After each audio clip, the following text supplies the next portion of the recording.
nota y quiero darle la bienvenida a Hugo Cortés. Buenas noches, Hugo, ¿cómo le va? Buenas noches, Juan. Bueno, gracias por invitarme a participar y bueno, saludo a todo el 9 de julio. Yo Bueno, trataré de aclararte lo que pueda. Eh, claramente, porque la nota llamaba la atención, hablaban de un dispositivo que un grupo de vecinos radioaficionados ahí de la localidad de Claromecó en su momento habían instalado en lo más alto del faro, ¿sí? ¿Qué de todo este artículo realmente y de toda esta historia usted puede certificar? Porque usted está nombrado ahí como de alguna manera testigo y partícipe de alguna de estas cuestiones. Pero ¿qué de todo esto realmente ocurrió? eh, Mirá, sí, es cierto, en realidad un solo radioaficionado de Claromecó, con muchos años de radioaficionado, una persona muy inteligente, se armaba sus antenas, siempre estaba investigando y tenía un muy buen equipo de radio. Eh, Cuando comenzó la guerra, a él se le ocurrió eh, empezar a escuchar a los ingleses cuando empezaron a preparar la flota ya en Inglaterra. Es decir, del momento que partieron, él venía escuchando con sus equipos de radio y una antena que montó en el faro, podía escuchar a los ingleses. Eh, el faro, te quiero hacer una aclaración, no es el segundo de Argentina tampoco. ¿No es el segundo? Es de los más altos, pero hay dos faros más altos que el de Claromecor. Estaría en tercer lugar junto con el, con el de Villa Gesell. Ah, bien, El de Claromecó es gemelo del Villa Gesell, pero hay otros dos más altos. bien. Bueno, en el faro de Claromecó se montó la antena. Y Lito Cabañas, que es la persona, el radioaficionado, escuchó a los ingleses desde que salieron. Eso le permitió ir identificando las radios de los barcos, este, pero tampoco es cierto que él haya podido este, saber lo que hablaban porque eran todos mensajes codificados. Es decir, no es, los ingleses en guerra no van a hablar libremente. Claro. Bien, y así, de esta manera, pudieron tener ese contacto, ¿sí? Siguiendo la flota inglesa desde que salió desde Southampton, creo que habían salido, había sido el puerto de partida, hasta que llegaron, por supuesto, al Teatro de Operaciones del Atlántico Sur. Cuando tuvieron esta conexión, ¿hubo un aviso, hubo un decir de ustedes o de esta persona, Lito, en cuanto a avisar a las autoridades militares argentinas? Eh, Mirá, vamos a aclarar. Hay dos etapas de la escucha que hace Lito. Una es cuando salieron de Inglaterra hasta que llegaron al teatro de operaciones. La segunda ya cuando estaban eh, en el teatro de operaciones, ya un poco antes, ya no hacía falta la antena del faro y entonces siguió operando con el equipo desde la casa, Bien, no con la antena del faro. En esa segunda etapa es cuando yo lo acompañé. En ah, la primera realmente no la hizo él con un grupo de amigos radioaficionados, pero yo ni tenía conocimiento en ese momento. Prácticamente hubo muy poca gente de Claromecó que sabía eso. No, se da a entender en la nota que todo el pueblo estaba confabulado de alguna manera, pero la verdad que nadie sabía nada. bien. Quiero Y, aclarar eso, porque ni yo mismo lo sabía tampoco, no, a no, pesar de que era amigo de Lito, ujú. y yo le ayudé en su momento a armar la segunda antena, la que puso en la casa. Y Bien, a partir de ahí, todas las noches lo iba a acompañar. bien, y en esas noches, ¿qué pasó? ¿Qué recuerda? Más allá de escuchar. Eh, Mira, me preguntabas la comunicación que él tenía con las Fuerzas Armadas. Eh, Él se comunicaba eh, con, con la base de Puerto Belgrano, pero en ese tiempo los teléfonos que teníamos eran muy precarios, año 82.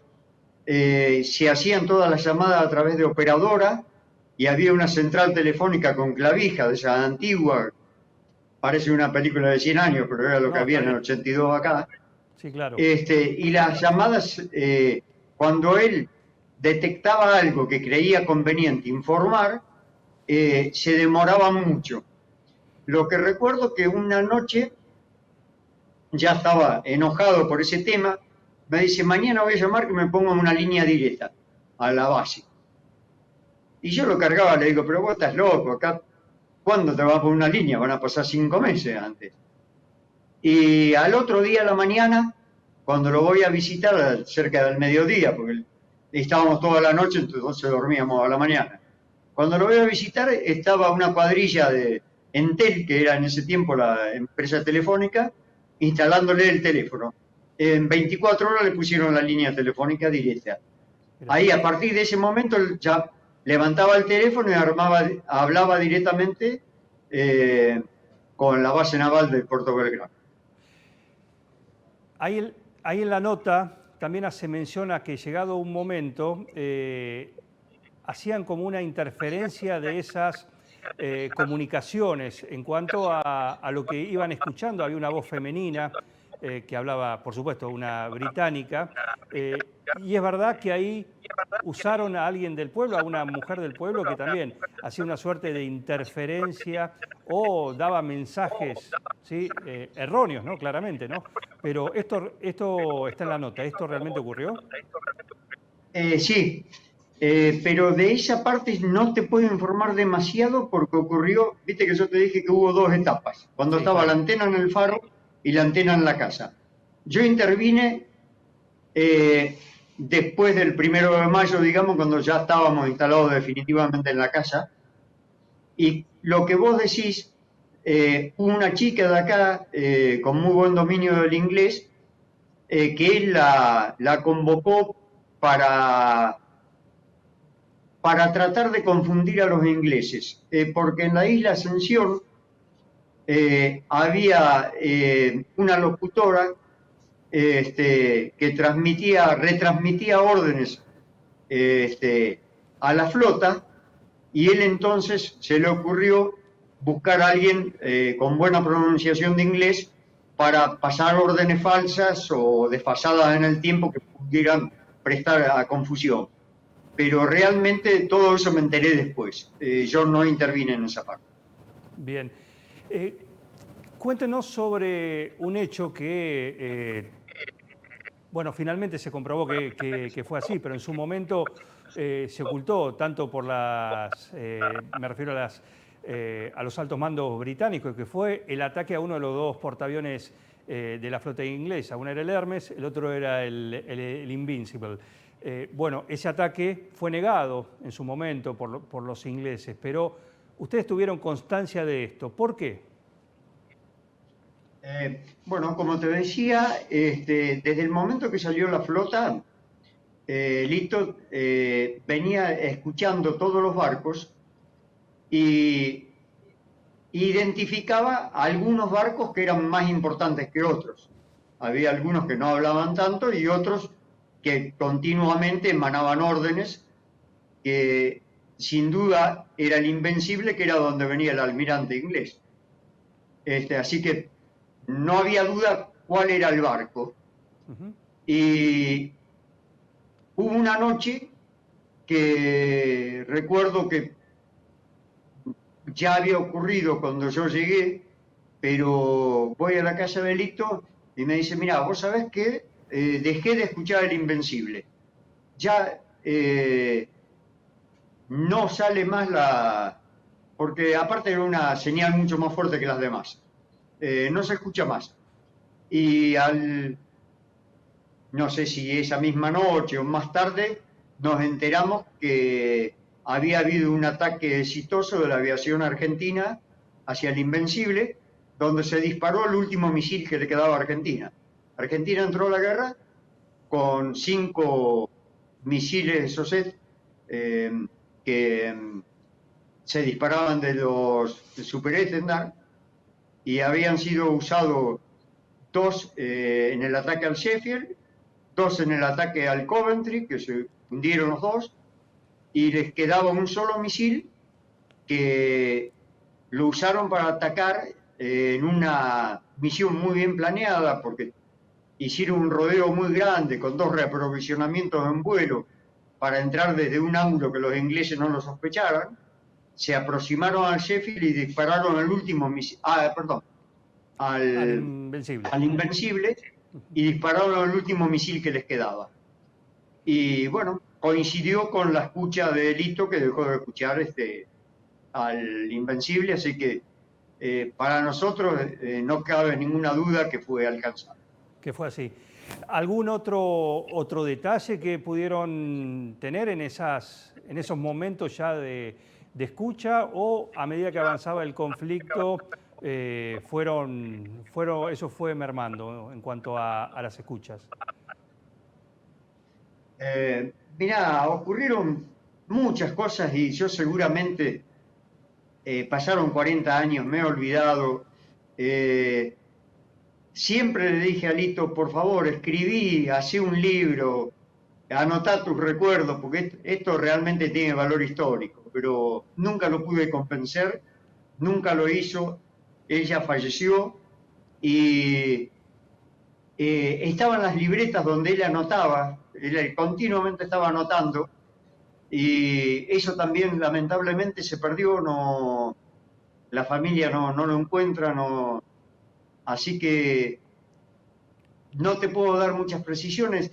Yo lo que tengo los recuerdos, los recuerdos de la emoción de muchas noches, cuando las noticias que te vas enterando, como cuando se hundió el Belgrano, cuando una vez lo encontré a Lito al borde de las lágrimas, también cuando derribaron a un piloto local de Tres Arroyos, el teniente Volponi. Esas cosas te van quedando en la memoria.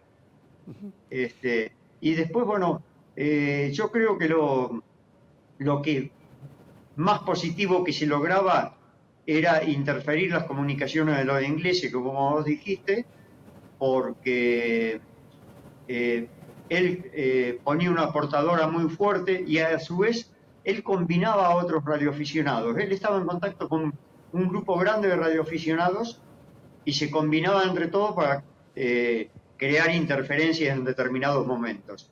Claro.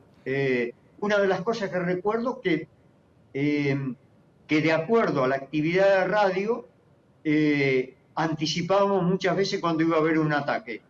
Es decir, cuando los ingleses se preparaban para alguna operación, había mucho más actividad de radio de lo normal. Había noches que eran tranquilas, no pasaba nada, y había noches que había mucha operación de radio. Bien. Eso era señal de que algo estaba por ocurrir. Muy bien. Ese era el tipo de cosas que Lito anotaba e informaba. Y esto estamos hablando porque, ¿qué hay de cierto? Estamos hablando de un equipo por entonces, por supuesto, año 1982, estamos hablando de un equipo de radioaficionado común que podría tener en su momento cualquier persona que se dedicase a esa actividad, o tenía algo especial, tenía un plus. Se hablaba de un tarro de mayonesa, se hablan de esas cuestiones que... ¿Qué puede contar sobre esto? No. Mira, yo te digo, así en las charlas que yo tenía con él estaba muy orgulloso de su equipo. Era un equipo muy costoso. Él decía que era de igual calidad y potencia que lo que tenían los ingleses. Es decir, no era menor. También la Armada Argentina tenía equipos similares. Es decir, y Lito era un radioaficionado fanático de lo suyo, le gustaba, le encantaba y tenía mucho poder adquisitivo. Él era de una familia de tresarroyense que era dueño de grandes almacenes del ABC, tenía acciones en el Banco Comercial de Tres Arroyos, el padre había sido fundador de ambas cosas. Es decir, él tenía todo el poder económico para tener el mejor equipo del mundo, a eso me refiero, y tenía conocimiento. Es decir, que en cuanto a eso, pero después la antena era él se hacía las antenas, eran antenas caseras, y el equipo era un equipo de muy buena calidad, pero no era casero. No tenía nada de extraordinario para lo que por ahí también se deja trascender en la nota, que era un equipamiento especial que fue ofrecido luego del conflicto a las Fuerzas Armadas Nacionales, que lo habrían desechado y habría terminado siendo comprado por los propios ingleses. ¿Qué hay de esta cuestión? ¿Esto llega hoy a ser un mito urbano? ¿Sabes qué pasa? Lamentablemente, cuando se da a conocer una noticia y la toma un medio y después de ahí saca noticia otro medio y se sigue circulando, se va haciendo una bola y se va deformando. La realidad es que a mí no me consta, pero la primera vez que salieron las noticias se dijo, porque eso creo que lo mencionó la familia de Lito, los hijos, que el padre le había ofrecido a la Fuerza Armada Argentina la antena, en realidad no el equipo ya te digo, un equipo convencional, bueno pero convencional.